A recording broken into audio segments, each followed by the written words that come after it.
Это все были балерины из кардебалета Большого театра. И они все были амфетаминовые наркоманки. Просто так выйти из зависимости очень тяжело. В этом выпуске разговор с человеком, который знает, как устроено желание. Ученый, биофизик, нарколог, специалист по зависимости. Яков Эммануилович Маршак. Он сам проходил через алкогольную зависимость и десятилетиями изучал, почему нас тянет на вредное, лишнее, сладкое. Что на самом деле происходит, когда ты тянешься за шоколадом, сигаретой или бокалом. Болезнь Альцгеймера – это диабет третьего типа. Есть другой способ, которым раньше люди удовлетворяли свой голод. Cocaine Amphetamine Regulated Transcript. Подкаст «Состояние». С гостями я обсуждаю, как, поддерживая свое эмоциональное и физическое состояние, можно создать финансовое состояние. Я бросил пить, курить, и меня начало тянуть на сладкое. Почему так происходит, как это объяснить? Вот то, что я сейчас стараюсь изучить и понять, называется Reward Deficiency Syndrome. Синдром дефицита удовлетворенности. Как и у всех представителей животного мира, у человека есть поведение. И это поведение базируется на инстинктах. И не у всех людей система регуляции самоощущения одинакова. Ну вот я могу здесь сразу показать. Вот схема такая. Здесь работают многие нейромедиаторы, работают многие белки, которые являются рецепторами к этим нейромедиаторам, белки, которые передвигают эти нейромедиаторы в ту или другую сторону, белки, которые участвуют в синтезе этих нейромедиаторов. И эти белки наследуются не у всех одинаково. Это называется полиморфизмы. Люди придумывали разные способы избавления от страданий. Среди них есть быстрые методики, а есть и надежно работающие медленные методики, которые постепенно делают человека счастливым. Вот в Древней Индии развивались различные школы йоги. И все школы ставили себе целью научить адепта, того человека, который пришел к ним в школу учиться, научить его, и на санскрите это звучит так: сат, чит, ананда. Сат по-русски понимаем очень хорошо, это суть. Это эмоционально переживаемое ощущение, что вот в этом и есть суть. Это тогда, когда одновременно с чем-то, что произошло, у человека улучшается самоощущение. Вот тоже можно в интернете найти такую сценку. Два алкоголика, один постарше, другой помладше, пьют боярышник. Средство для ванн. Этанол из спирта. Вот они пьют, к ним подходит один человек и спрашивает того, который помоложе: «Ну ты это пьешь, это что, вкусно, что ли?» Тот говорит: «Да, это потрясающе вкусно» и так далее. А тогда он спрашивает у того, который постарше. Он такой серьезный, он так немножко отклоняется, говорит: «По вкусу нет, а по сути да». Вот что такое суть. Сат, чит. А чит – это чтение, сочетание, это понимание, уже не эмоциональное восприятие, а понимание причинно-следственных связей. Этому тоже учат. И третье – ананда. Ананда – это блаженство.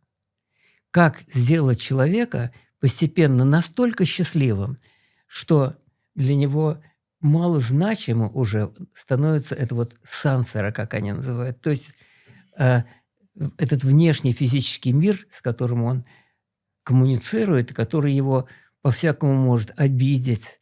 Вот эти обиды становятся для него незначимым, потому что он счастлив изнутри. И вот это вот внутреннее самоощущение, оно может быть разных уровней. То есть это тренируемо, то есть система регуляции самоощущения оказывается тренируема. И вот что я нашел и развил 3 направления, я называю его brain building, по аналогии с бодибилдингом. Бодибилдинг – это не только культуризм. но это еще и подкармливание скелетной мускулатуры, которая получает нагрузку регулярную, определенными метаболитами, которые позволяют гораздо эффективнее развивать и мощность, и массу мышечную. Вот то же самое можно сделать с определенными функциональными системами мозга, которые обеспечивают нам самоощущение. Могу уточнить. У меня вопрос был. И исходя из того, что вы сейчас рассказали, наверное, я сейчас сам попытаюсь на него ответ дать, и вы мне скажете, так или нет. Вопрос был следующий. Что на самом деле хочет организм, когда его на что-либо тянет, в том числе на сладкое? Исходя из того, что вы сейчас мне рассказываете, можно ли утверждать, что когда человека тянет на что-либо, в том числе на вредное, это значит, что на самом деле он хочет быть счастливым? И то есть там положил какую-то булочку сладкую, в моменте стал счастливым. Выпил бокальчик вина, чувствует, что себя счастье. Вот что на самом деле хочет человек, употребляя Да, он что-либо? хочет двух вещей. Избавиться от страдания и получить награду. То есть у инстинкта есть как бы два полюса, которые заставляют нас подчиняться его действию. Один компульсивный, то есть то, что подталкивает сзади. Ну, представим себе, что Хаджа Насреддин сидит на своем ленивом осле, и сзади его палочкой острой стимулом колет зад. А другой обсессивный. Это влечение. То есть перед ним, перед мордой осла, он на веревочке держит морковку. Должно быть и то, и другое. И побуждение страданием, и влечение к освобождению от страдания и награде.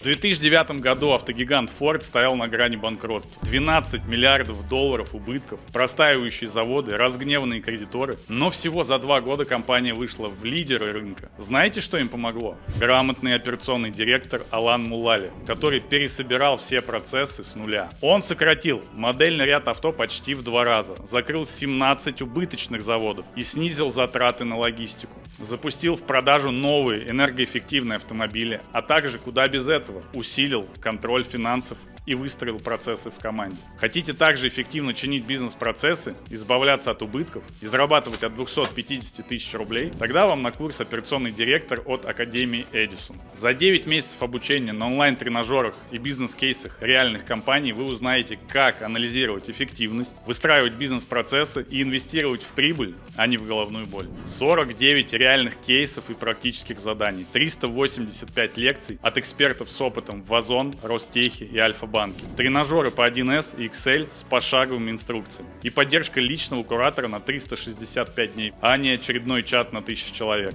Диплом о профпереподготовке плюс налоговый вычет 13%. Только до 15 июля по промокоду состояния скидка 65% плюс 3 курса в подарок. Сканируй QR-код на экране, либо переходи по ссылке в описании и научись делать компании неуязвимыми.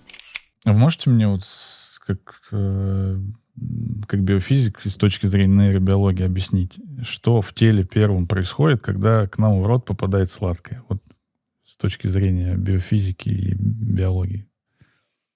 У нас на языке, и не только на языке, но и на таком нерве, который один из черепно-мозговых нервов, 10-й, который называется нервус вагус или блуждающий нерв, который распространен по всей грудной клетке, по брюшной части организма. И он взаимодействует очень с нашим пищеварением. Он регулирует усвоение пищи. Этот нервус вагус. И вот и на языке, и на нем есть так называемые sweet taste receptors. Рецепторы сладкого. Это комплекс из 2 белков, на котором есть разные участки, к которым эти сладкие молекулы могут присоединяться, вызывая это вот ощущение сладости. Не все ощущения сладости хороши. Вот это вот сладкое, оно постепенно развивает у нас желание есть все более сладкое, и потом, как следствие, у человека развивается гиперинсулинизм, то есть организму переносить излишние концентрации глюкозы в крови вредно. И у нас есть механизм, как избавиться от этого. У нас есть ткани, которые эту глюкозу из кровотока забирают. Надо им приказать. А что им приказывает? Им приказывает инсулин. И вот поджелудочная железа у таких людей становится все более активна в смысле синтеза этого и выброса этого инсулина. И возникает у человека гиперинсулинемия. Одновременно чувствительность к этому самому инсулину, рецепторов инсулина, падает. И возникают неприятности и с тем, что конфликт иммунный с производством инсулина, диабет первого типа, и конфликт между инсулином и чувствительностью к инсулину, диабет второго типа у человека. А у человека возникает склонность к ожирению. Ну, в общем, огромное количество как физиологических, так и психических проявлений. Ну, например, вот старение мозга. Есть такая болезнь раннего старения мозга, болезнь Альцгеймера. Да? Вот я был на конференции во Флориде, на которой как раз обсуждался диабет, и было провозглашено, что болезнь Альцгеймера – это диабет третьего типа. Патология возникла не сейчас. Она возникла 12 тысяч лет тому назад.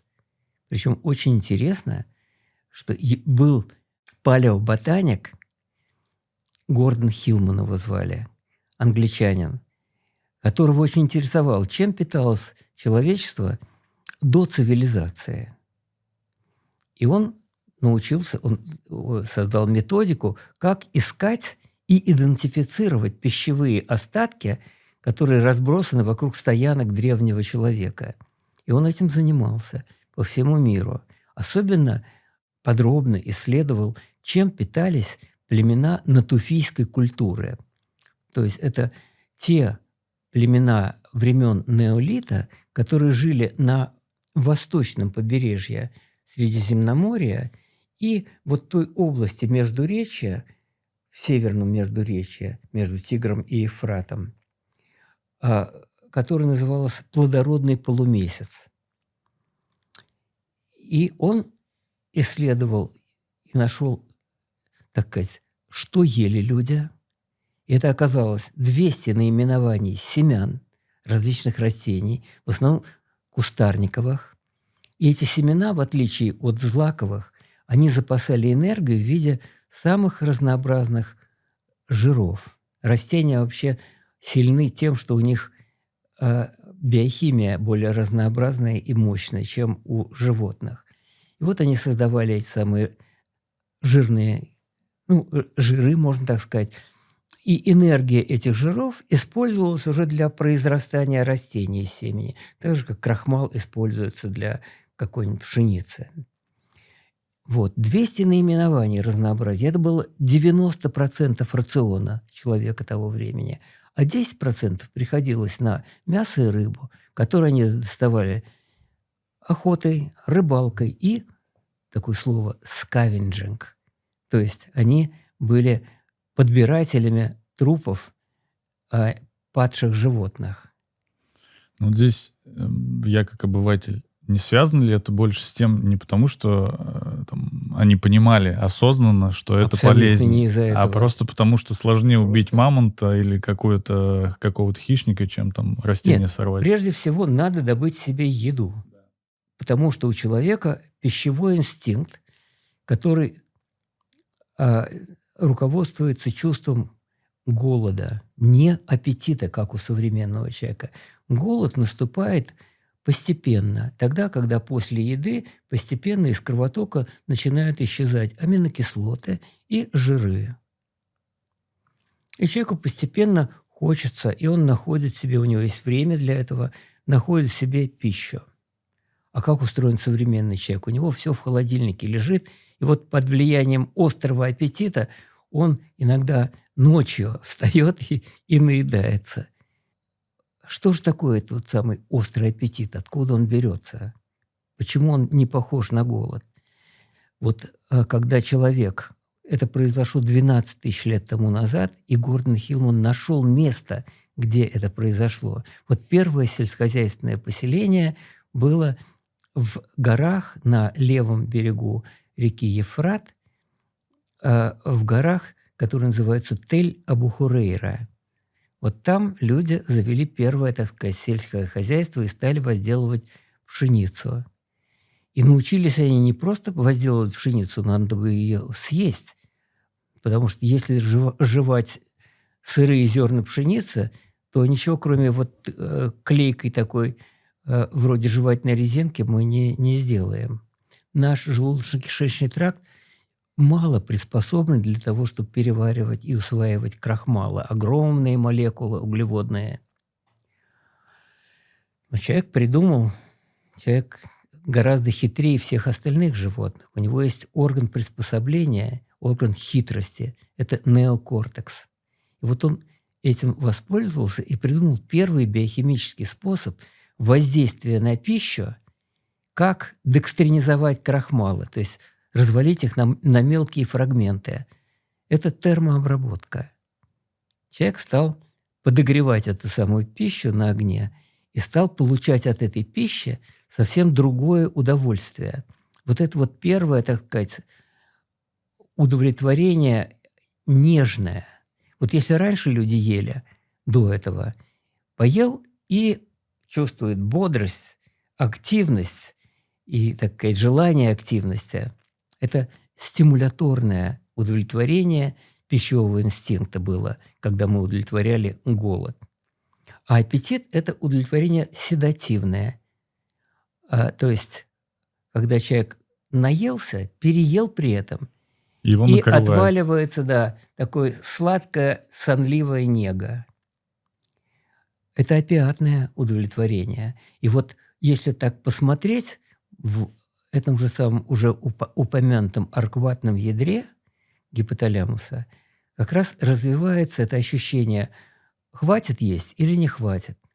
Вот когда мы едим сладко, так сказать, высокогликемическую пищу, та, которая насыщает кровь глюкозой, мы переедаем, потому что медленно развивается ощущение сытости под влиянием того, что в гипоталамусе, вот в этом самом аркватном ядре, нарастает концентрация проопиомеланокартина. Пептид такой с длинным названием, длинный такой пептид. И вот когда он наработается, мы чувствуем, что хватит, и отваливаемся после еды. Я всегда думал, что правильно питаюсь и слежу за здоровьем, пока не сделал ДНК-тест в компании Генотек. Оказалось, что мой организм, вероятнее всего, не усваивает железо и витамин С. И если бы я не сделал эти анализы, мой эндокринолог случайно бы прописал добавки, от которых риск побочных эффектов мог бы быть выше. А еще тест показал скрытые риски, например, предрасположенность к диабету, и если я буду злоупотреблять сладким, то вполне себе он может быть. Теперь я точно знаю, что мне можно, а что нет. Генотек – это не просто тест, а полная инструкция к вашему телу. 187 рисков заболеваний от инфаркта до аллергии, персональной непереносимости, например, лекарства или витамины, идеальный спорт и питание. Мои гены лучше реагируют, например, на силовые тренировки, а не на кардио. Как это работает? Все очень просто. Собирайте биоматериал, я это делал дома, с поддержкой консультации врача по результатам этих анализов. Заказывайте свой генетический паспорт со скидкой 66% по промокоду состояния. Узнайте, что ваши гены скрывают от вас по ссылке в описании. А есть другой способ, которым раньше люди удовлетворяли свой голод. Этот пептид называется аббревиатура CART. Cocaine Amphetamine Regulated Transcript. То есть это то, что действует подобно амфетамину. Но это эндогенный амфетамин, который быстро так сказать, прекращает желание есть. Вот у меня был такой интересный очень сосед. Когда-то я по лестничной площадке, он был кинорежиссером. Звали его Борис Ермолаев.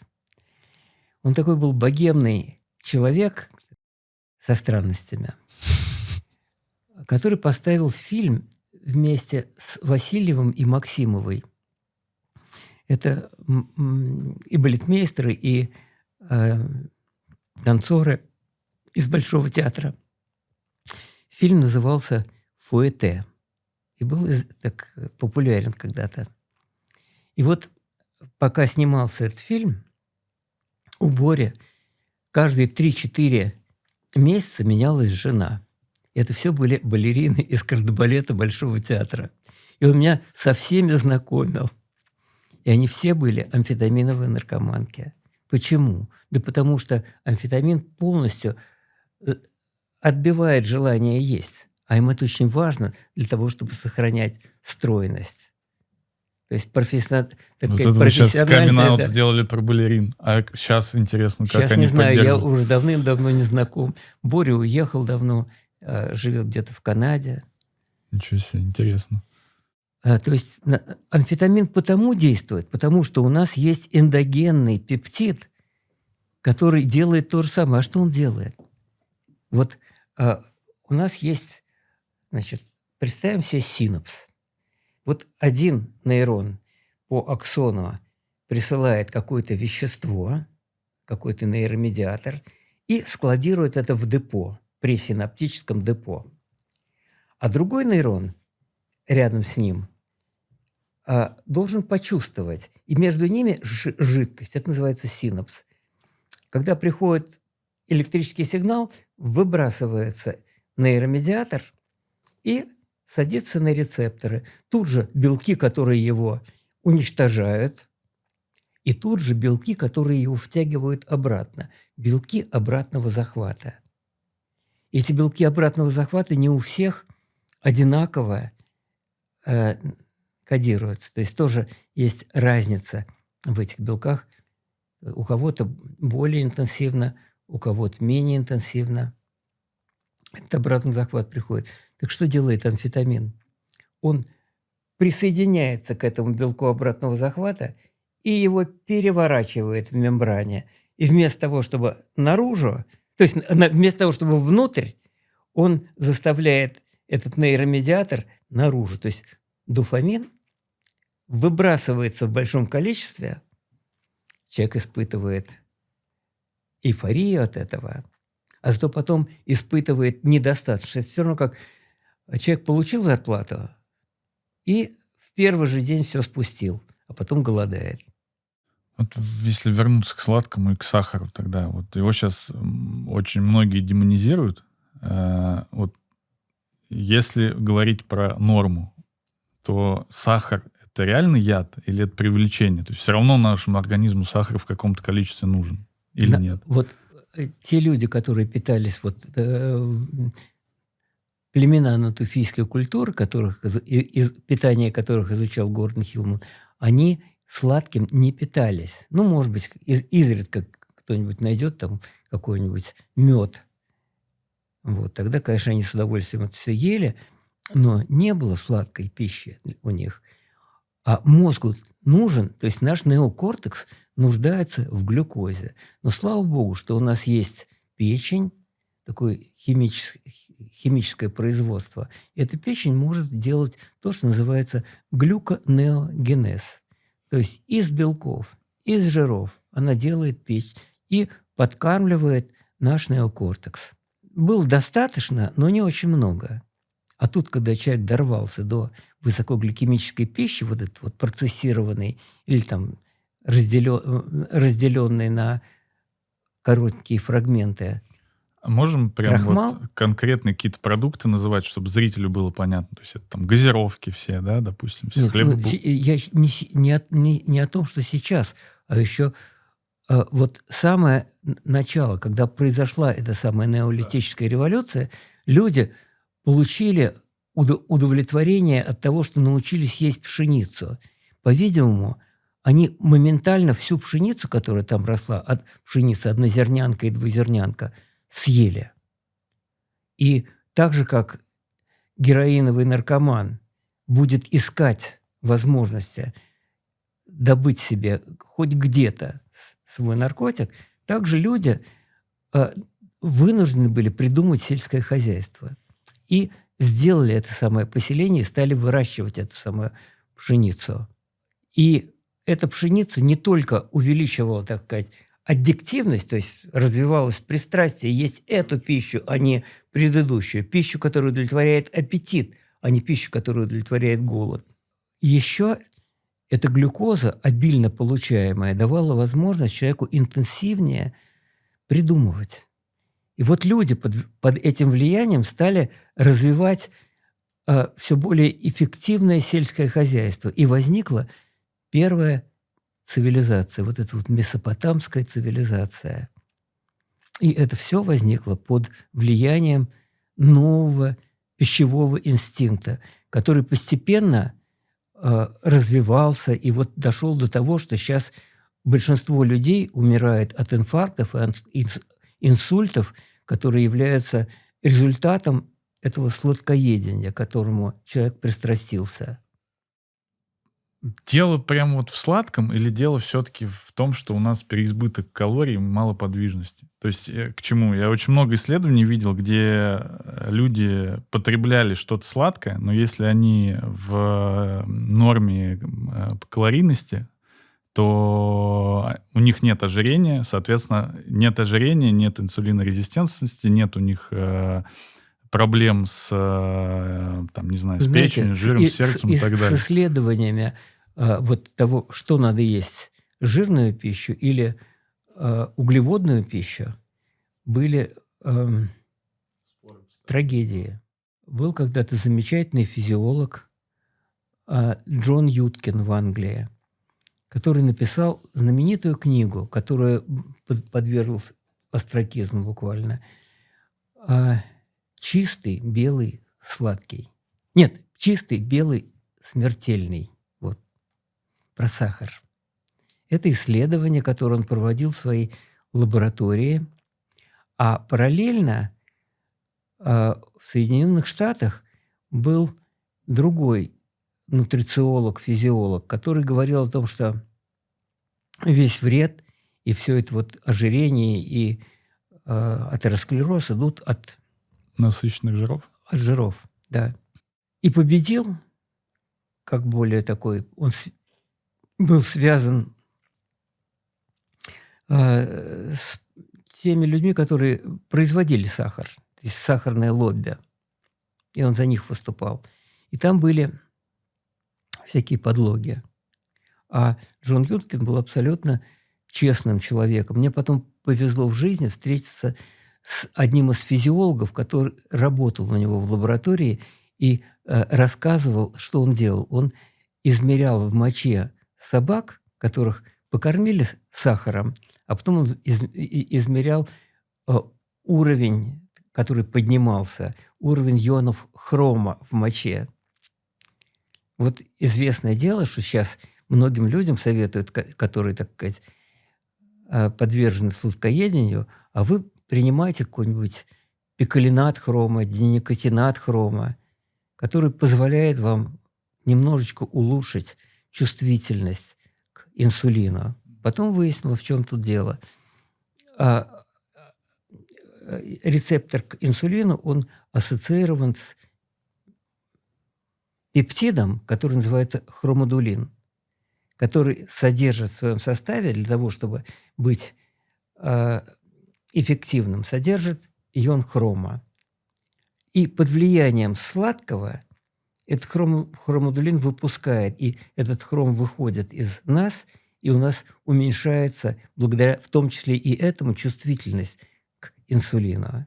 Насморк, кашель, першение в горле – явно не то, чего мы ожидаем этим летом. Портативный небулайзер Армед М118 – ваш помощник для быстрого лечения и профилактики ОРВИ. Компактный, тихий, и он легко поместится в дорожную сумку или даже в карман, чтобы вы могли сделать ингаляцию с лекарством или обычным физраствором где угодно. В командировке, на даче или, например, перед важной встречей. Работает от сети и аккумулятора, и не придется искать розетку в отеле. Просто залейте раствор, наденьте маску и дышите свободно. Армед – это проверенный бренд медицинской техники с полным каталогом решений для здоровья. От небулайзера до тонометров – все, чтобы вы и ваша семья могли доверять своему самочувствию. Ссылка в описании.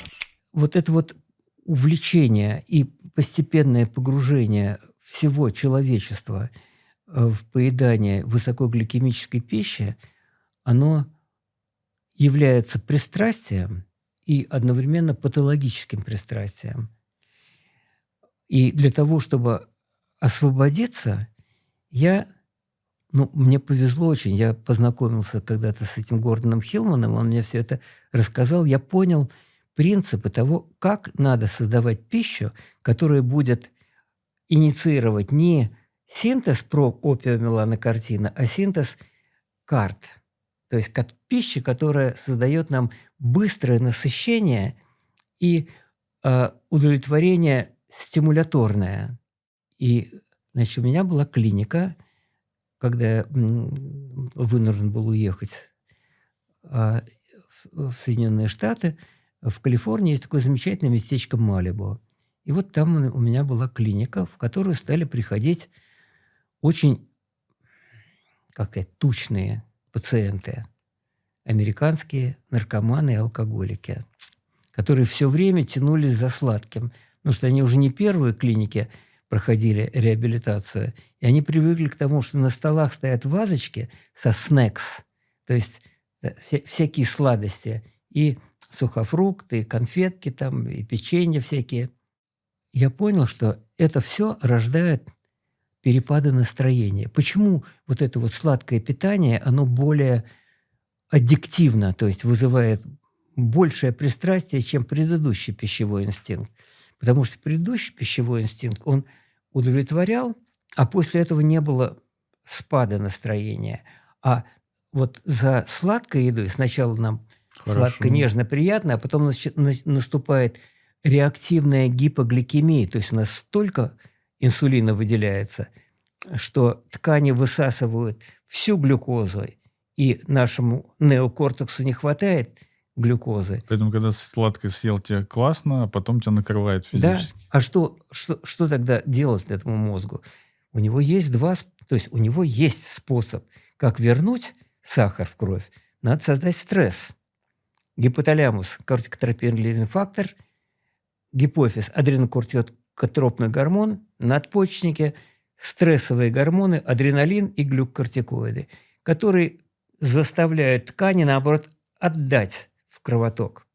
Это первый приказ. А второй приказ он дает латеральным ядрам гипоталамуса. Там есть нейроны, которые выделяют пептид, который называется орексин. От греческого слова «орексис» – вожделение. И вот это недомогание, которое ты испытываешь от гипогликемии, и вожделение, которое в тебя впрыскивается, заставляет тебя по ночам бежать к холодильнику. Вот это вот чувство острого аппетита. То есть возникло вот самое важное, каким образом запечатляется при жизни инстинкт. Когда резкий переход и от дисфории к эйфории. То есть сначала рождает нам эйфорию, потом дисфорию, потом мы опять наедаемся этим же самым сладким, и таким образом возникает влечение к сладкому. В чем разница между сахаром и фруктозой? Вот Фруктоза – это тоже вреднее? сахар. То есть сахароза, когда мы говорим сахар, это, скорее всего, сахароза, да? Это дисахарид, глюкоза и фруктоза, которые наши дисахаридазы на выстилке эпителия тонкого кишечника разрезает на 2 моносахарида – глюкозу и фруктозу. Глюкоза вызывает выделение инсулина, а фруктозы нет. Зато что делает фруктоза? Попадая в печень, она вся превращается в пальмитиновую кислоту.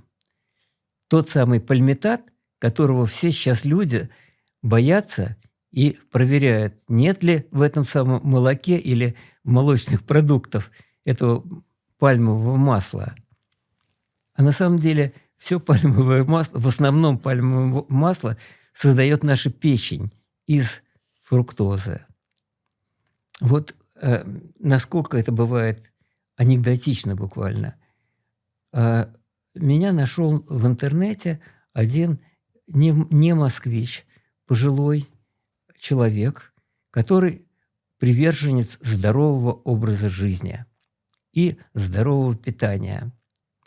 И говорит, у меня все вроде должно быть хорошо, и вес у меня нормальный, но у меня идет жировое перерождение печени, при том, что я не пью алкоголя совершенно. Ну, я подумал, говорит, скажите, а вы мед едите? Да, говорит, каждый день стаканчик меда. Я говорю, да мед почти полностью это фруктоза.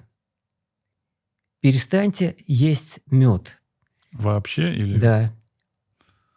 Через несколько месяцев он мне позвонил и сказал, что у меня значительное улучшение.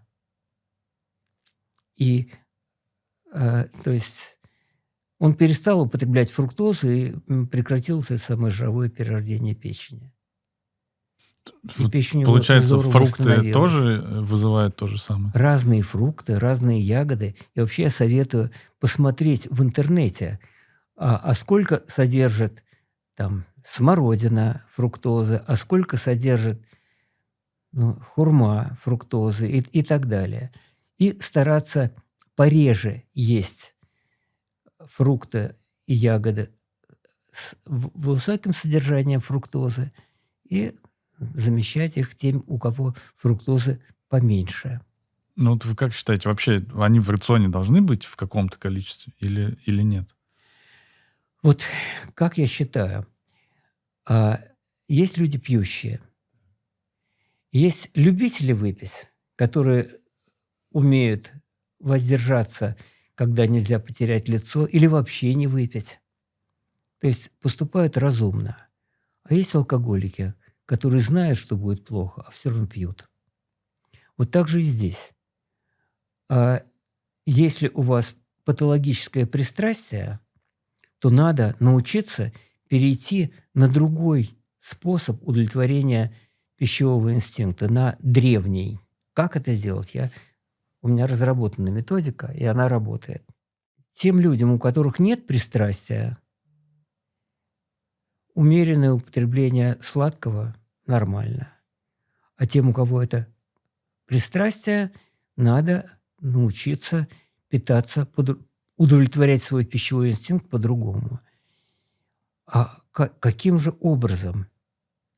Вот как раз когда в Америке у меня были эти вот самые, приходили ко мне эти люди, было страшно, что сначала им хорошо после этой самой еды, а потом им становится плохо. И вот когда плохо, у них обостряется желание употребить свой наркотик.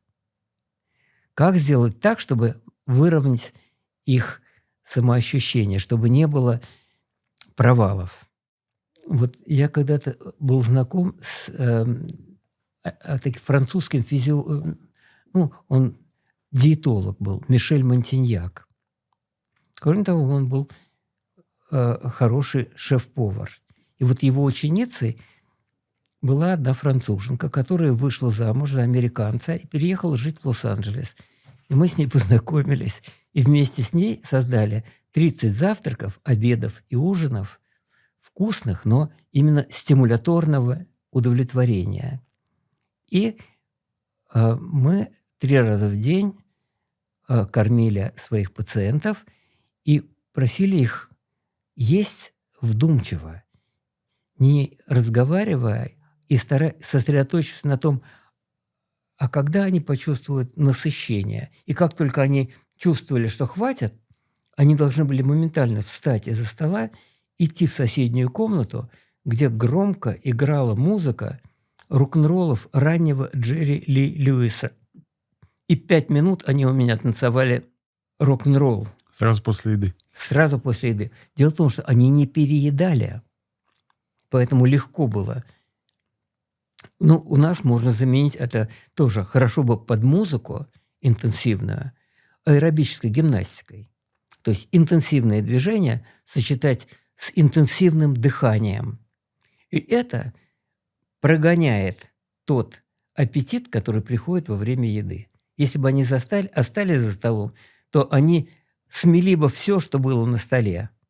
Потому что у них гиперинсулинизм, который и вызывает потом этот самый аппетит, который приходит во время еды. Что дальше с ними произошло? Ну, во-первых, мы собирали семьи их, и все вместе готовили по субботам. Был такой у нас мастер-класс. Обучали, как готовить эту вот пищу стимуляторного удовлетворения. И вот потом я их встречал, моих бывших пациентов, на группах самопомощи трезвых людей. Это те, которые придерживаются 12-шаговой программы трезвости. Это огромные залы церковные, в которых стоят скамейки, потому что там служба проходит, сидя в Америке. И вот мы сидим как-то перед началом, и входят 4 человека, наших бывших пациента. А рядом сидят совершенно незнакомые наши соседи и говорят: смотри, смотри, это из Маршак Клиник, как они всегда замечательно выглядят. То есть это люди не только похудели, но они сохраняли свою стройность, потому что это не только диетологические рекомендации, что есть, чтобы похудеть, но еще, а что сделать, чтобы сохранять дальше свою стройность. То есть надо сменить характер пищевого инстинкта. Можете вот пример, мне интересно, по блюдам прям разбить? Вот, по блюдам пример я не смогу здесь сказать. Давайте я лучше скажу принципы того, как это делается. Это должны быть хорошо усваиваемые белки. Нам кажется, что у нас есть все эти вот протеазы в желудочном соке, которые переварят белки, ничего подобного. Не все белки одинаково перевариваемые. Например, белок волос и ногтей, кератин. Вот мы не можем его переварить совершенно. Классы белков, которые называются глютелины и проламины. Это те, в которых много глютамина и пролина. Они тоже трудно очень усваиваются и по большей части проходят через весь тонкий кишечник, попадают в толстый, и там начинают гнить. То есть являются субстратом для гнилостной. Вот надо есть хорошо усваиваемые белки. Пример. Яичный белок прекрасно усваивается. Надо добавить что-то, чтобы эти белки быстрее усваивались. Вот был такой замечательный академик, физиолог в Ленинграде Уголев, который открыл эффект акселерации, то есть убыстрения переваривания белков при помощи пристеночного пищеварения. Это значит, что вот этот вот протеаза, белок, который переваривает наш белок, как он делает? Он меняет все время свою конформацию, он колеблется. И вот частота, собственная частота колебаний, если он прислонится к стенке, увеличивается, и он быстрее начинает. А что это за стенка? Это пищевые волокна. То есть если мы к этому белку добавим пищевые волокна, да, ну, я называю все клетчатка, это определенный вид углеводов. А там разнообразие есть пищевых волокон, которые потом становятся пребиотиками в толстом кишечнике, давая пищу для полезной флоры толстого кишечника. Так вот, в желудочном кишечнике, в тонком кишечнике они помогают усвоить белок полностью, чтобы он не проваливался гнить в толстом кишечнике. Вот это сочетание. А третья компонента, которая тоже очень важна. Дело в том, что эти белки усваиваются и превращаются в конечные амины. Те самые амины, на которых зиждется в том числе и наше самоощущение. Это и дофамин, и серотонин, и норадреналин, и гистамин. Вот они создаются и тут же разрушаются. Разрушаются они ферментами, которые называются моноаминоксидазы, МАО. МАО-А, МАО-Б. Как бы сделать так, чтобы они не так быстро разрушались? И оказывается, что некоторые специи, такие как имбирь, черный перец, они замедляют работу моноаминоксидаз. И вот такая смесь, мной описанная, она и будет стимуляторным питанием. Только надо сделать еще его вкусным, конечно. И здесь уже искусство должно быть повара, который это все готовит. У меня, надеюсь, что выйдет книжка, мы с женой написали книгу вот по теме того, которую мы сегодня обсуждаем. Угу. Нам книгу ждать. Да, будет. Ладно, будем ждать. Вот, но я хочу сказать... Пока есть яйца. Да, нет. Есть такая пища. Дело в том, что когда я вернулся в Россию, я познакомился с замечательным совершенно спортсменом и одновременно йогом. Феликс Пак его зовут. А кроме всего прочего, он был первым чемпионом России по серфингу. И у него ученики есть. И он этих учеников возит на побережье океанов, и там они ждут волну и тренируются этому самому серфингу. И он мне сказал, что когда я ему рассказал про это вот свое питание стимуляторное, он говорит: слушай, а ты не можешь создать что-то такое вот вроде таких порошков, которые используют бодибилдеры? Такого, но только чтобы это было нормальное, сбалансированное питание, которое можно было бы развести в стаканчике, выпить и, не перегружая желудок, получить эту вот самую активность стимуляторную. И вот я сделал так по этим самым принципам и попросил знакомого своего француза, который всю жизнь работал в Москве во французском посольстве и заведовал в том числе и кулинарией. И он сделал для меня эти коктейли вкусными. И вот я Феликсу дал этот самый порошок, который мы сделали, заказали, сделали, и он повез свою команду в Доминиканскую республику. Проблема у них такая, что они идут тренироваться, а потом моментально в изнеможении, очень быстро в изнеможении возвращаются, наедаются, и 4 часа после этого с переполненным желудком не могут войти снова в воду тренироваться. А волна-то может уйти за это время. И Феликс поехал, звонит оттуда и говорит: великолепно работает. Ребята выходят, выпивают стаканчик коктейля и сразу идут обратно тренироваться. Ну и вот из этого возникла еда, которую Феликс назвал прана-фуд. Прана-фуд? Прана-фуд, да. А потом возник интерес, и вокруг меня собрались несколько деловых людей, которые устроили компанию. Я дал ей название Prandia Lab.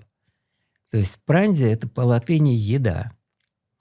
И вот мы делаем еду стимуляторного удовлетворения пищевого инстинкта.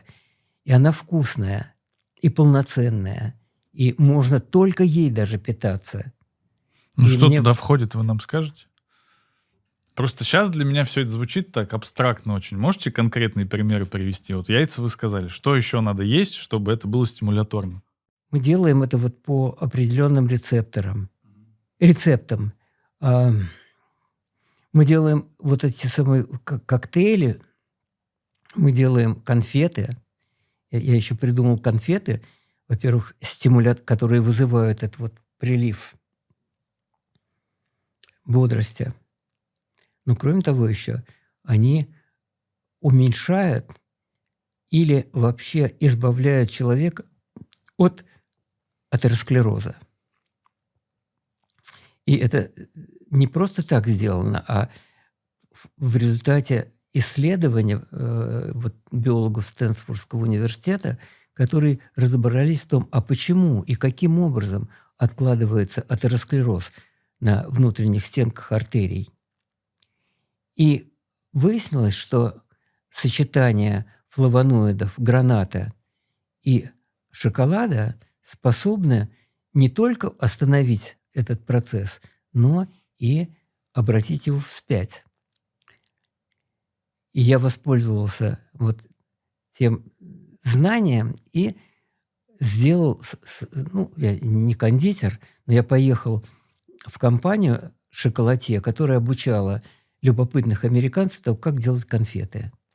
И в течение 6 часов нас обучали, и я придумал, так сказать, свои конфеты «Гранат и шоколад». И они действительно работают. И я не проводил клинических испытаний, как эти биологи из Стэнфордского университета, но у меня есть несколько таких ярких случаев. Вот последний, буквально на днях, мне прислал письмо казах. Он ко мне обратился с тем, что у него атеросклероз развивается. И я ему посоветовал. Конфеты свои я не мог прислать туда, потому что через границу, в общем, трудно это. Сейчас стало возможным. Но я ему говорю, что пейте стаканчик гранатового сока, где-то примерно 150 миллилитров, и 80% шоколад. Содержание 80% шоколада, да, что было, да? Чтобы какао было 80%. И вот сейчас он мне присылает письмо и видеоотчет. Соревнования по поднятию тяжести, а он вообще он пожилой человек, у него седая борода, седые волосы, такой. А в Норвегии чемпионат по поднятию тяжестей, powerlifting. И пишет мне, я добился этого первого места, при том, что я перенес когда-то инсульт, на ногах перенес инфаркт, и благодаря вашему лечению вот у меня такой результат. Это было очень приятно услышать. Можно ли отнести тогда вот гранатовый сок и 80% содержание в шоколаде как стимулирующее питание?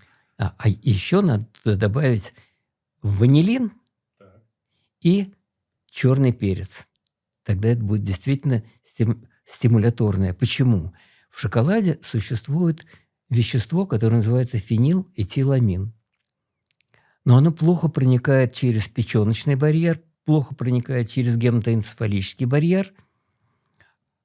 Но пеперин, который содержится в черном перце, является как бы его проводником. И он позволяет привести этот самый фенилэтиламин в мозг, где он будет стимулятором. А кроме того, ванилин воздействует на огромное количество, вот недавно было только открыто, ванилоидных рецепторов в нашем теле. В том числе определенные ванилоидные рецепторы мозга, они интенсифицируют приток дофамина из того места, где он производится, в среднем мозгу, в этот самый вот вентральный паллидум, где он действует.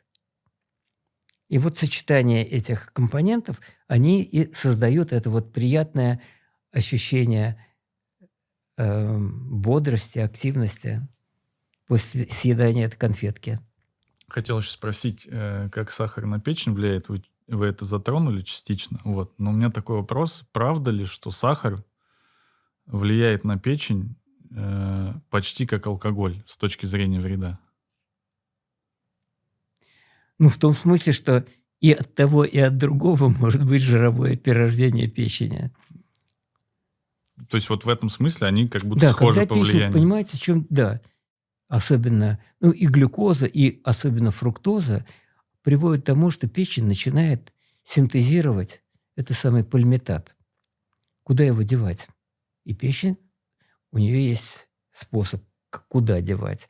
Она создает белки, так называемые АПО-белки, АПО-Б100, допустим, которые заключают в себя триглицериды. То есть печень эти самые молекулы пальмитата вставляет молекулы глицерина и образуются триглицериды, заключает их в липопротеиды низкой плотности, про которых сейчас много знают, и все их боятся, естественно, заключает эти триглицериды, синтезирует большое количество холестерина, туда же заключает.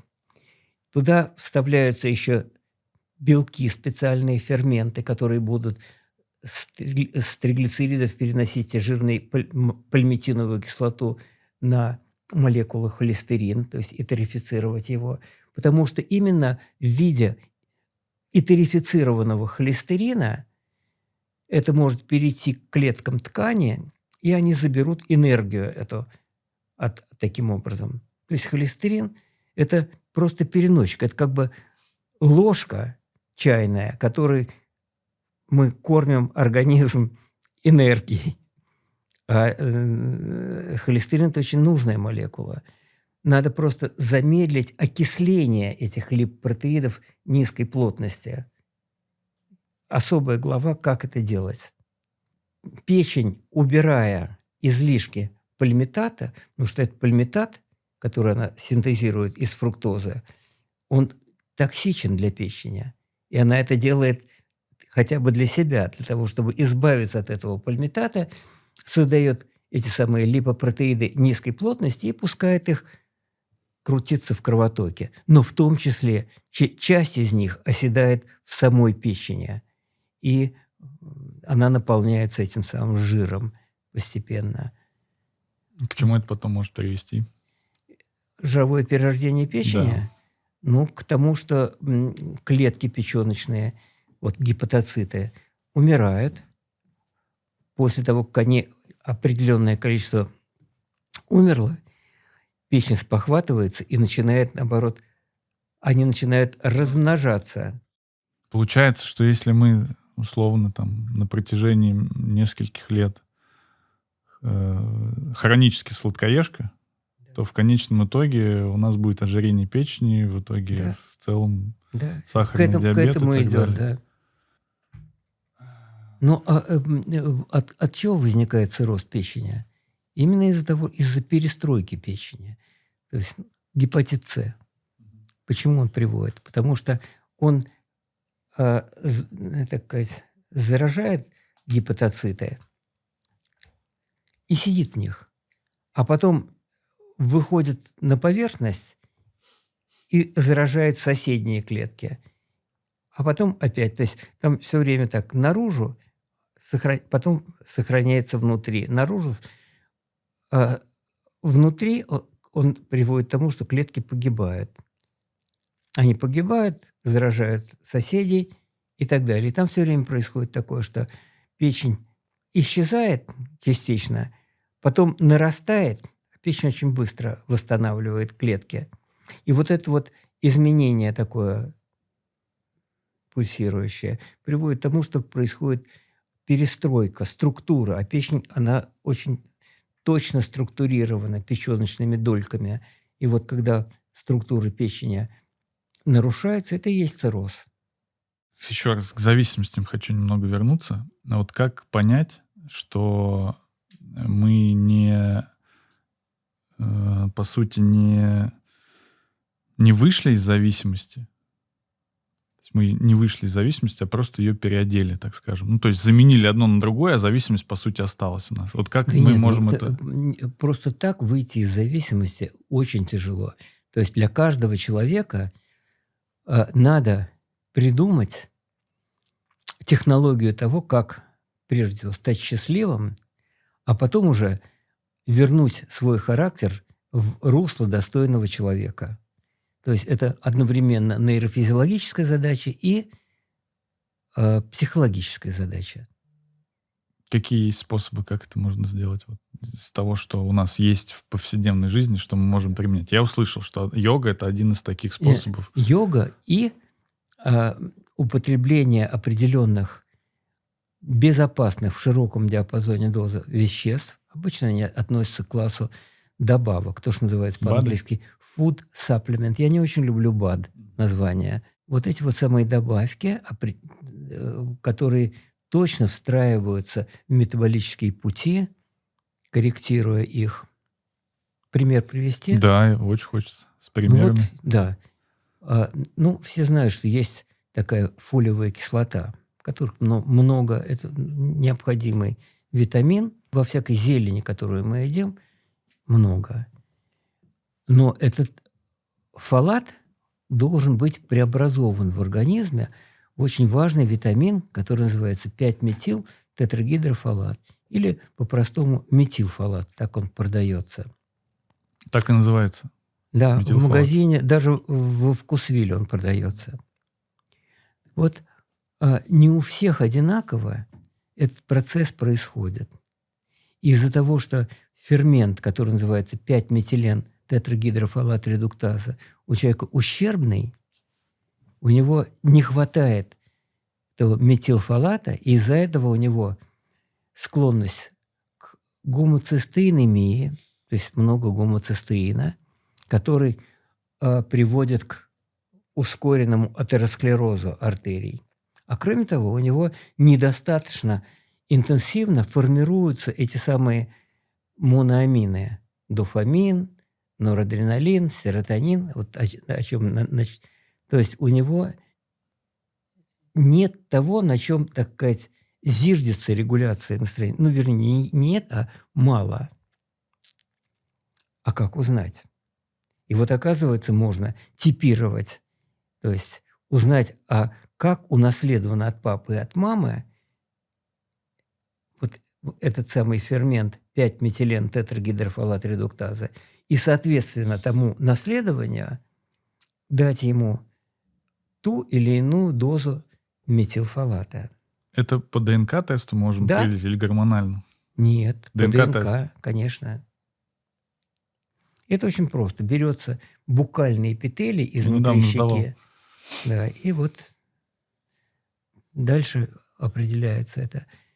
Что происходит физиологически в теле, если мы не решаем проблему тяги именно, да, продолжаем условно держаться, то есть отказались там от алкоголя, но внутренне мы чувствуем, допустим, к нему тягу, или там отказались на какое-то время от сладкого, проблема не решена, то есть психологически у нас есть привязка, физиологически наверняка еще там у нас потребности подсознания и даже рационально иногда хочется эту булку съесть.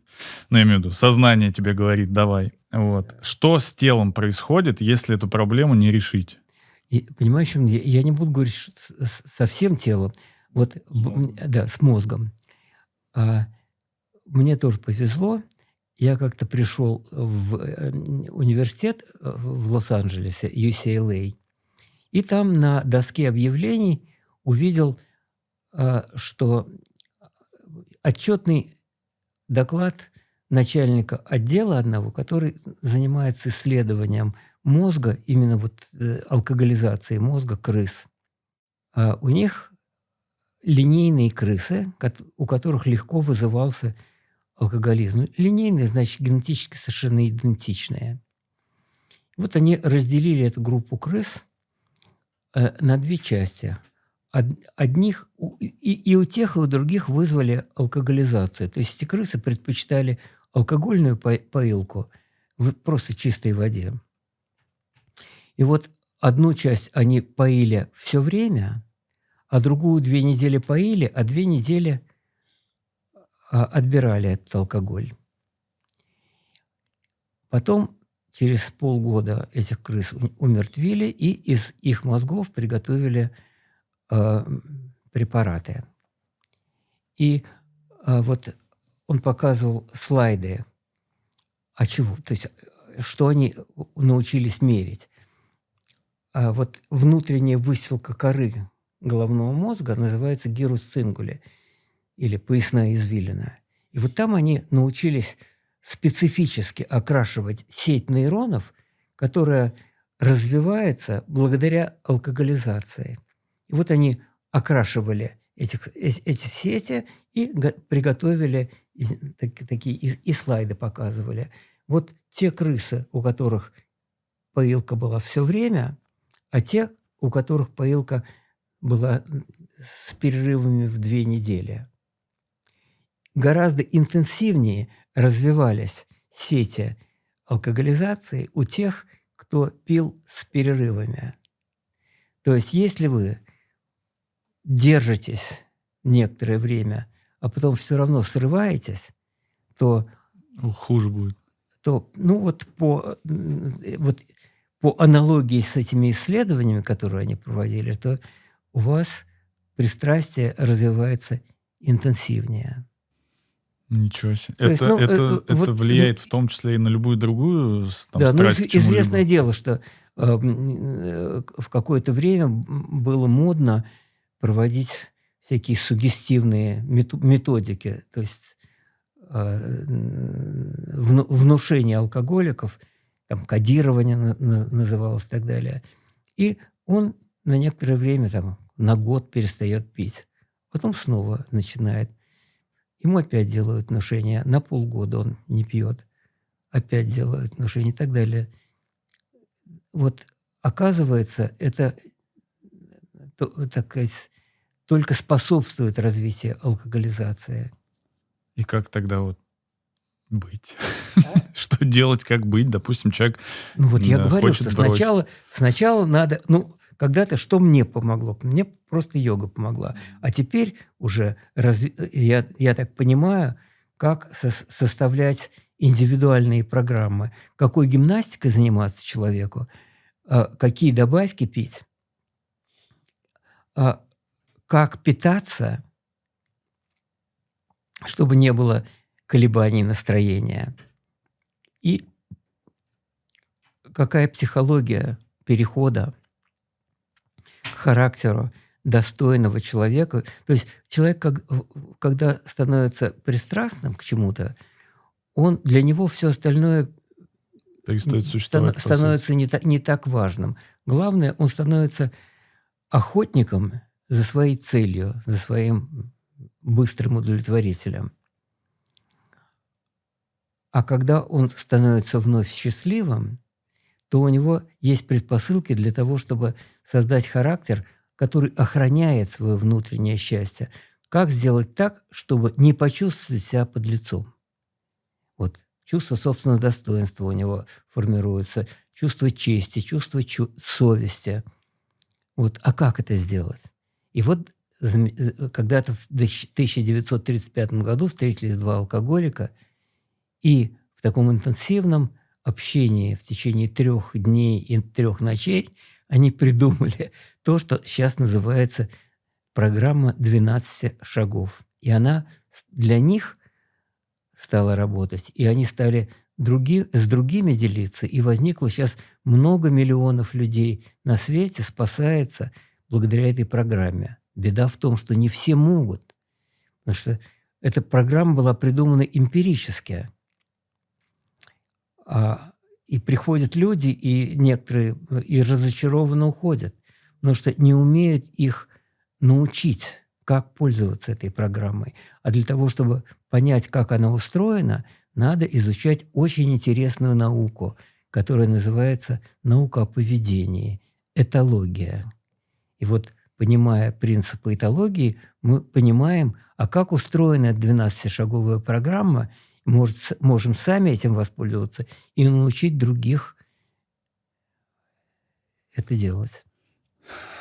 Подкаст у меня называется «Состояние». И если говорить про ассоциацию, в том числе ассоциация возникает с деньгами. И в целом нас в том числе смотрят предприниматели, люди, кто зарабатывает, делая, производя и что-то созидая. Можно ли сказать, что деньги, зарабатывание денег в том числе может быть некой тягой, как, например, тяга к сладкому или к чему-либо? Абсолютно. Но там транзакции, сделки, количество, цифры. Деньги – это быстрый удовлетворитель. Человек получает и получает ощущение награды от этого. Но если человек это делает честным способом, это очень хорошо. Это не патологическое пристрастие. Но если человек начинает, например, из-за денег играть в азартные игры, это патологическое пристрастие. С деньгами можно разные, так сказать, придумать модели поведения, Но деньги – это быстрый удовлетворитель. И, может быть, человек, у которого дефицит удовлетворенности, он на деньги как-то западает интенсивнее, чем просто счастливый человек, который делает это, так сказать, в свое удовольствие. Что вот в мозге происходит, когда деньги для человека становятся не целью, а навязчивостью такой? Ну вот, скорее всего, это возбуждается стимуляторное звено. Ну, то есть у человека есть два самоощущения или состояния. Одно присущее ему, когда он отдыхает, это чувство неги, полноценное от отдыха человек должен получать. А другое, когда он активен, состояние стимуляторного удовлетворения. И я думаю, что задействовано вот в азарте именно стимуляторная система удовлетворения. Помимо йоги, вот с какими еще формами замены от зависимости вам самому приходилось сталкиваться, и что у вас сработало? Ну, понимание того, какие добавки и особенно мне нужны, это знание помогает мне, конечно. Как вы это поняли? Вы это поняли на основании тестов на гормоны? Нет, не на гормоны, а генетику. Генетический тест. Да, то есть 12 генов синдрома дефицита удовлетворенности я умею типировать и знать, что с этим делать. Вот обычному человеку, допустим, он хочет про себя понять, куда ему идти, что ему нужно сделать. Ко мне. К вам. Он может у вас сдать этот ДНК-тест, на основании этого вы сможете ему сказать, как ему дальше условно жить. Какая связь есть между сахаром и гормонами? Ну, инсулин – это гормон. Да. И сахар вызывает сначала выделение инсулина, а потом, когда наступает реактивная гипогликемия, он вызывает, наоборот, стресс. И 3 раза, по крайней мере, в день современный человек себе устраивает изнутри стресс благодаря характеру удовлетворения пищевого инстинкта. Да. То есть, по сути, мы выпили любимый всеми фреш на утро апельсиновый. Уже скачок произошел. В обед съели, не знаю, сладкое печеньку или кусок торта, опять скачок. Да. Вечером также. И в конце мы ложимся и не понимаем, почему у нас целый день эмоционально шатало. То есть, по сути, это в первую очередь от того, что мы едим. А самое главное еще, то есть не самое главное, конечно, но у некоторых людей это все усугубляется еще тем, что у них повышенная чувствительность к серотонину по 2А и 2С рецепторам к серотонину. К серотонину огромное количество, разнообразие рецепторов в мозгу есть. Но вот есть 2 из них, особенно как-то опасных. И вот мы типируем это все, то есть выясняем, у человека повышенная чувствительность к серотонину по этим рецепторам. И если это так, то у него большая вероятность того, что эти гены будут преобразованы немножко, они будут по определенным участкам метилированы. И чувствительность к серотонину еще более тогда возрастает. И у этих людей может развиваться такое, что... в общем, я сейчас не буду перечислять симптомы серотонинового синдрома. Это спутанность сознания, потливость после того, как проходит это вот приятное ощущение.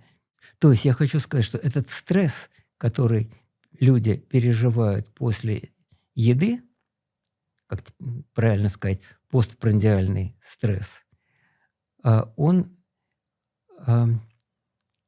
воздействует на наши гены, и это, так сказать, область эпигенетики. То есть у меня был Константин Северинов, генетик. Да. Вот. и рассказывал про эпигенетику. В том числе мы на эту тему говорили, я тоже удивился, на какое Да. большое количество аспектов оно может влиять. Да. Метилирование, гидроксилирование. Еще вопрос у меня такой, насущный, житейский. Вот почему продукты без сахара, всякие там с сахарозаменителями напитки, либо там продукты, где есть сахарозаменители какие-то, они все равно вредны? Вот что они, как Вот они на тело по-разному влияют? бывает. Вот я говорил уже о том, что sweet taste receptors, рецепторы сладости, они по-разному могут быть оккупированы этими подсластителями. У некоторых развивается, благодаря использованию подсластителей, метаболический синдром. Ну, вот то, что ведет к ожирению, к диабету. У некоторых нарушается микробиом кишечника, и в кишечнике начинают развиваться какие-нибудь неприятные кластридии, и возникает синдром протекающего кишечника, и это тоже портит печень, потому что через эту вот стенку, дырявую стенку кишечника начинают просачиваться всякие яды. Например, липополисахарид, элемент клеточной стенки грамотрицательных бактерий. И в конце концов происходит отравление печени, отравление мозга, ну, это называется печеночная энцефалопатия. Ну, вот до этого можно довести. То есть вот кола зеро вредно в итоге? Кола без сахара, кола зеро в итоге это вредно? Я не очень представляю себе, в общем... Аспартам, по-моему, там содержится вместо сахара. Ну, вот про аспартам были... Я не знаю, насколько эти исследования были точные, но его подозревают очень в развитии опухоли мозга. Ничего себе. Да, ну вот аспартам, я знаю, что его, когда придумали, его очень недолго изучали. И потом в обиход пустили, да? Пустили в обиход буквально, кажется, через 2 года после того, как его придумали. Вот. В отличие там от сукралозы, которую исследовали, по-моему, 15 лет перед тем, как запустили в использование. Ну, я подозреваю, что аспартам дешевле, наверное, в производстве, поэтому его сейчас используют. Я не знаю. Ну, я знаю, что вот в Америке общепринятым сахарозаменителем является сукралоза, которая называется там спленда. Вот. Но самый хороший сахарозаменитель, он не такой сладкий, как фруктоза, как сахароза, менее сладкий. Он является изомером фруктозы. Называется это аллюлоза. И вот аллюлоза, она правильно присоединяется к sweet taste рецепторам, не вызывает метаболического синдрома, а наоборот, вызывает угасающую у человека с возрастом способность производить глюкагон-подобный пептид-1, GLP-1. Вот сейчас очень у нас стало семаглютид, или у нас в стране семовик называется. Вот лекарство, которое, так сказать, люди себе подкалывают раз в неделю и худеют из-за этого. Но это не только худеют, там масса хороших эффектов, потому что этот самый семаглутид, он воспроизводит действие этого нехватающего человеку GLP-1. Еще есть методика, которая увеличивает производство этого самого GLP-1. Это масло кедровых орехов, которое должно быть, правда, сразу капсулировано, потому что оно очень быстро склонно к окислению.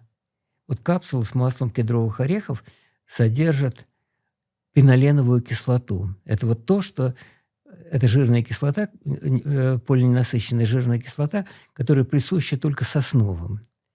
И вот она способна вызывать у нас производство глюкагон-подобного пептида 1, который так нам важен, потому что он является дирижером углеводного обмена в нашем теле. Вот это масло дополнительно там, в еде или просто как прием, там, условно, В чайную аптеках ложку, его можно продается и принимать? говорится, в аптеках продается и говорят, что полезно, но что точно они не обозначают. То есть про пеноленовую кислоту там не говорится. А в Америке есть специальное вот то же самое масло кедровых орехов в капсулах продается под названием Appetite Control. То есть то, что контролирует Питание, аппетит, да? чувство аппетита. Вот, то есть у нас это дешево, и даже там больше пеноленовой кислоты, чем в американском продукте. Это я точно Но они узнавал. умеют лучше продавать это, да? Они умеют лучше продавать, но есть биохимик, доктор наук, который занимается именно маслами сосновых. И она сказала, что вот в алтайских кедровых орехах максимум этой пеноленовой кислоты по сравнению со всеми другими. Что бы вы посоветовали человеку, который вот вроде отказался от всех вредных привычек, там, от сладкого, контролирует свое питание, но все равно чувствует внутреннюю пустоту какую-то эмоциональную? Ну, заняться именно йогой и, во-первых, сделать себе типирование генов синдрома, ну, то есть типирование генов, регулирующих наше состояние, наше самоощущение, а потом уже в соответствии с его особенностями выбирать себе. Ну, есть разные виды йоги. Есть виды йоги, которые тренируют седативную систему, то есть так, чтобы человек после гимнастики испытывал ощущение неги хорошее. А есть йога, наоборот, восторга, кундалини-йога, с которой я познакомился в Соединенных Штатах и увидел, как в одном реабилитационном центре, очень успешном, только кундалини-йогой возвращали наркоманов к трезвости. А еще есть тоже основанные на йоге методики того, как унять ту депрессию, тревоги, которая все чаще встречается у людей. То есть это тревога, которая не спровоцирована внешними условиями, а за счет того, что слишком интенсивно активны вот центры тревожности в височной коре головного мозга. Как научиться обуздывать это при помощи специальных дыхательных упражнений, ну, не только дыхательных, в общем, при помощи упражнений. Причем неврология этого процесса понятна. Ну и у нас остался блиц. Какой лучший совет вы получали за свою жизнь? Ну, пожалуй, быть самим собой. Как нужно начать день, чтобы прожить его радостно? Сделать комплекс упражнений. Что вы точно умеете делать хорошо, но редко кому показываете? Нет, я стараюсь, если я что-то умею делать хорошо, поделиться этим. Что вас всегда может рассмешить, даже если день был тяжелый? Ну, какой-нибудь парадокс. Что вы считали слабостью, а теперь понимаете, что это стало вашей силой? Склонность к пристрастиям и способность преодолеть их. Есть ли запах или вкус, который мгновенно возвращает вас в детство? Аромат термопсиса. Это цветок такой? Нет, ну это настойка такая, как в детстве, которая мне нравилась. Какая простая вещь в жизни до сих пор вас радует, как в первый раз? Ну, чувство влюбленности. В каком эмоциональном состоянии должен быть человек, чтобы создать финансовое состояние, как вы считаете? Желание и некоторое образование. Ребята, это был подкаст «Состояние». Спасибо вам огромное, что досмотрели до конца. Я убежден, что только в правильном эмоциональном состоянии можно создать состояние. В моем телеграм-канале будет подробный конспект со всеми советами нашего сегодняшнего гостя, со всеми лайфхаками. Переходите, подписывайтесь и увидимся с вами в следующем выпуске.